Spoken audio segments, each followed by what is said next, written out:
Being competitive is in our blood.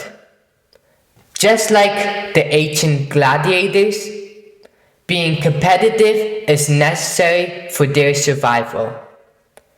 They had to be the greatest or else they would die. And just like today's world, if you're not the greatest, there's other punishments. Instead of dying, you are being a slave for your job for your whole life. That's right, in this video, I'm gonna tell you why you need to be competitive to become successful. First, it gives you drive. Every day you do something, even though you feel like not doing it, you have to, or else you will lose to your competitor. And that's the competitor's mindset. If you have to do stuff, or else you won't be up on top. The second is it helps you become creative. When you're being competitive, you need to win. And by winning, you need to think of all of the things necessary for succeeding. And that's why sometimes you have to think outside of the box to gain a competitive edge. And the third is you have recognized your achievements. By being competitive, you will put all of your effort into winning and beating your competitor. And by doing that, you will know deep inside that you have done everything you could. And if you didn't have that competitive mindset, you won't be fulfilled because you wouldn't be working as hard as you were than trying to beat your enemy. So how do you have a competitive mindset? I'll give you 4 things to do to become competitive. First, you have to break down your long-term goals into short-term goals.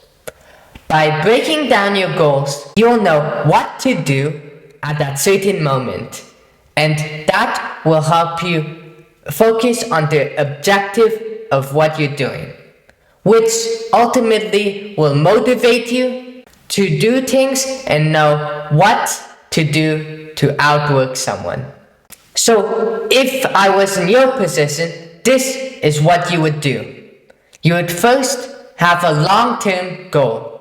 So let's say you have a long-term goal for, let's say, getting a marketing job. So that's your long-term goal. Now you have to break these things down. Make a list of what you have to do to complete this. I have to focus on market research. I have to find my competitors. I have to do this. And once you have this list, you'll know what to work at. So once you know what to work on something, you will find a way to be competitive at it, and it will motivate you to do this thing, or else you will not get the long-term goal. The second thing to do to have a competitive mindset is visualization. Lots of elites do it, and you basically imagine what you want to do. If you're a basketball player, you would imagine shooting into the hoop and making it in. And you would imagine these winning scenarios every single time. By doing this, it will program your brain into thinking that you already did it, and ultimately will motivate you to get there. The third is positive self-talk.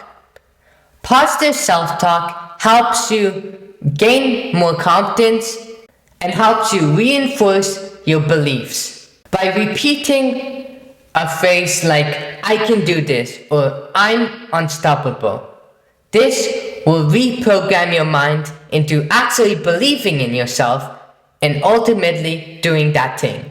So you as a basketball player will talk to yourself positively every single time when something's bad.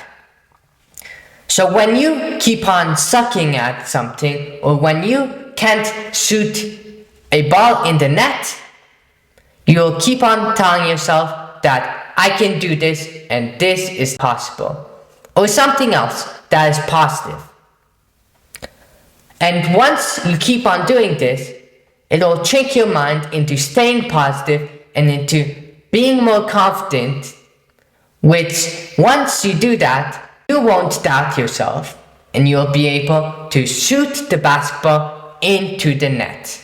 The fourth is the most important, and is to create your enemy. This basically means you are creating an imaginary rival or a real one, and this will help you with creating your competitive fire.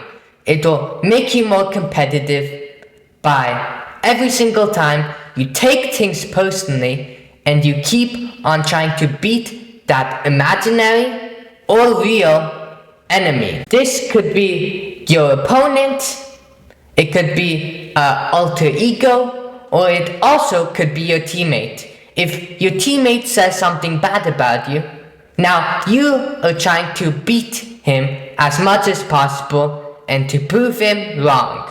And with all of this, you have to get mad and take it personally. And by taking it personally, you have something to prove to your enemy. And this is great because if you don't prove that thing, you'll ultimately break your ego. And you don't want that, don't you? So you have to keep on beating it. That's it for this video, and I'll see you next time.